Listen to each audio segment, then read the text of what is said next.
কাউকে অসম্ভব ভালোবাসলে তাকে পাওয়াটাও অসম্ভব হয়ে দাঁড়ায়।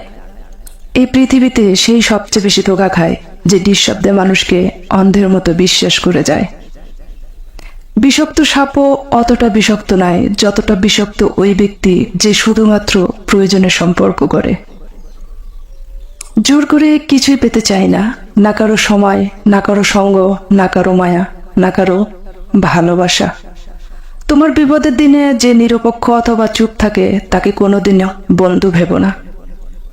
আমিও ভেঙে পড়ি, আমারও খারাপ লাগে, মাঝে মাঝে আমারও খুব মন খারাপ হয়, কান্না পায়, কিন্তু আমাকে শান্ত। ভেবেছিলাম আমার ভালোবাসা তোমাকে পরিবর্তন করবে, কিন্তু আফসোস তোমার অবহেলায় আমাকে পরিবর্তন করে দিল। ছেড়ে যাওয়ার ইচ্ছে থাকলে কারো জীবনে ভালোবাসা হয়ে এসো না, কারণ মানুষ না পাওয়ার যন্ত্রণা সহ করতে পারে, কিন্তু পেয়ে হারানোর যন্ত্রণা সহ করতে পারে না। কিছু কষ্টই এমন হয় খুলে বলার মতো নয়, কিছু কষ্ট এমন হয় নীরবে সহ করতে হয়, কিছু কষ্ট এমন হয় চোখের জল লুকিয়ে সবার সামনে হাসতে হয়।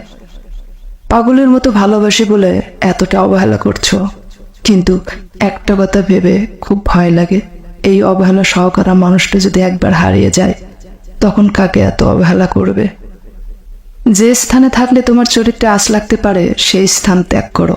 সম্মান অর্জন করা কঠিন, আর সম্মান নষ্ট হওয়ার জন্য ক্ষণিক মুহূর্তই যথেষ্ট। মানুষ মানুষকে না দেখেও জীবনের চেয়ে সবচেয়ে বেশি ভালোবাসতে পারে। কেন জানেন? কারণ ভালোবাসার সৃষ্টি হয় মন থেকে, মুখ দেখে নয়।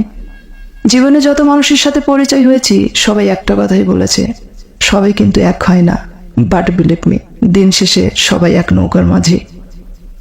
3টি উপদেশ মনে রাখবেন। কারো মনের মাঝে এত গভীরে প্রবেশ করবেন না যেখান থেকে সে বের করে দিলে আপনি আশ্রয়হীন হয়ে পড়বেন।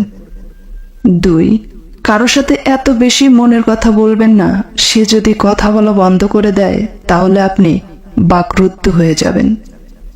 3, কারো মুখ পানে এত বেশি চাইবেন না, যদি সে মুখ ফিরে নেয় তাহলে আপনি অসহায় হয়ে পড়বেন।